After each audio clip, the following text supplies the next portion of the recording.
उलस news के साथ आगा उबैद एक बार फिर आपकी खिदमत में हाजिर हो। नाजरीन, 8 फरवरी को होने वाले इलेक्शन के सिलसिले में गुलिस्तान हाई कोर्ट का अलकाबंदियों का एक फैसला था।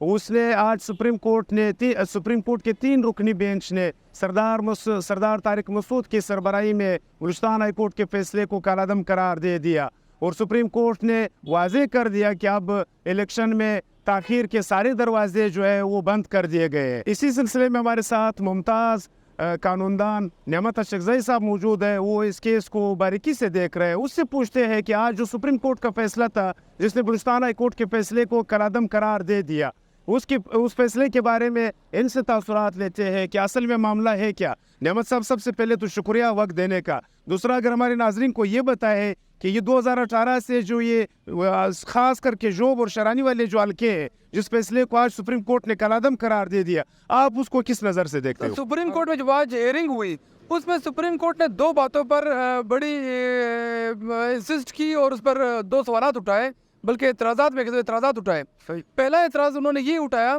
कि अलकाबंदियों के केस में हाई कोर्ट के पास इख्तियार कैसा है कि वो डिलिमिटेशन की उसमें ये तो इलेक्शन कमीशन का काम है, हाई कोर्ट में इसमें मुदाखलत नहीं करनी चाहिए। जबकि आगाज़ साहब आपको बताना चाहूँ कि इसी हाई कोर्ट, हमारे बलूचिस्तान हाई कोर्ट ने चीफ जस्टिस नईम अख्तर अफवान साहब ने की एक जजमेंट 2018 में आई थी इन्हीं खास और कोयटा के अलकाबंदियों के हवाले से। उस जजमेंट के ख़िलाफ़ मुख्तलिफ लोग सुप्रीम कोर्ट में उन्होंने पिटिशन फाइल की और वो पिटिशन सुप्रीम कोर्ट ने डिसमिस की और ये कहा कि हाई कोर्ट के पास ही इसका इख्तियार है कि वो उसको सुपरवाइजरी तौर पर देख सकती है कि डिलिमिटेशन सही हुई है, गलत हुई है, कानूनी तकाजे पूरे हुए हैं या नहीं हुए। एक बात तो ये हुई, ये इस चीज़ का वो है, सुप्रीम कोर्ट ने अपने उस ऑर्डर को आज खुद वायलेट किया है।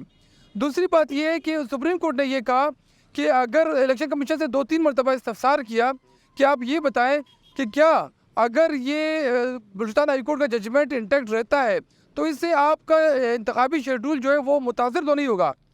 तो इलेक्शन कमीशन के जो नुमाइंदे वहाँ पेश हुए थे उन्होंने कहा नहीं सर, इसमें नहीं होगा, इसमें कोई ये हो जाएगा, ये इम्प्लीमेंट हो सकता है। दूसरी मरतबा दोबारा पूछा गया, तीसरी मरतबा बड़ी सख्ती से पूछा गया, जिसके बाद उन्होंने अपनी स्टेटमेंट चेंज कर दी और उन्होंने कहा कि नहीं सर, ये मुतासर हो सकता है। नहीं, आपके कहने का मकसद ये कि तीसरी दफा जब सख्ती से पूछा गया तो सुप्रीम कोर्ट खुद इसी तरह चाह रही थी जिस तरह भी हुआ है। ये बज़ाहिर तो तासुर यही नज़र आ रहा है। सुप्रीम कोर्ट को तो बड़ा इम्पार्शल होना चाहिए, इससे थोड़ा इम्पार्शलिटी का जो आंसर था वो नज़र नहीं आ रहा था किसी हद तक।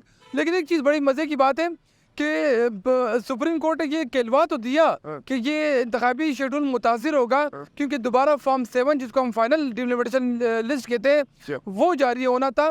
वो ऑलरेडी 15 तारीख को इलेक्शन कमीशन जारी कर चुकी है और उनकी वेबसाइट पे भी आ चुका है। अच्छा, तो वो बात तो बिल्कुल यहीं से पता चल रही है कि इलेक्शन कमीशन ने खुद डिलिमिटेशन हाई कोर्ट के ऑर्डर को इम्प्लीमेंट करते हुए फॉर्म 7 जारी कर दिया। अभी कैसे करेगा? अभी वेबसाइट पे भी 15 तारीख से बकौल आपके क्या आ गया, लेकिन अभी कंफ्यूजन तो फैल गया ना। अभी यहाँ पे लोग तो पंजुशश का शिकार है, कैसे हो सकता है? यही आगाज़ साहब, अब तो यही बड़ा मसला बन गया है कि सुप्रीम कोर्ट ने एक तरफ ऑर्डर कर दिया है, उसको मुअत्तल कर दिया है, जबकि वो ऑलरेडी इम्प्लीमेंट ही हो चुका है। अब यहाँ एक मसला बन गया है, एक ऐसी कैफियत बन गई है कि किसी को समझ नहीं आ रही कि हम किस हल्के से अपने कागजात नामजदगी जमा कराएं।